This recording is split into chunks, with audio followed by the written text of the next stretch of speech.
Good morning guys! So, isang maulan na araw. So, magluluto ako ng pritong tilapia. Ayan, kababad na yan. Lagyan ko na ng asin, paminta. Tapos ito yung ating, i-coat ko siya ng ating tasty bowl. And then may partner tayo na gulay. Gulay natin is, ayan, sayote. Lalagyan natin yan ng egg. Yan yung ating lunch. Wala mo ng diet kay maulan. Masarap kumain.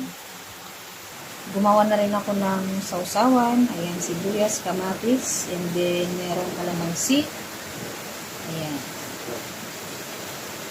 So, kain tayo later, guys. So, ayan. Luto na yung ating sayote na mayroong itlog.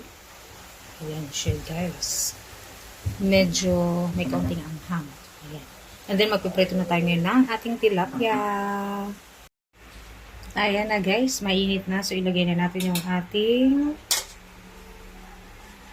isda. Ito, kinote ko muna to. Ayan, para iwas tayo ito. Agay, kinapit ka rin. Sarap eh. So guys, lunch na tayo. Ayan. Ito yung ating fried tilapia. And then, ito na yung ating sausawan. Kamatis, sibuyas, meron kalamansi, paminta, asin. Tapos kunting rice. Meron tayong Coca-Cola. Happy lunch!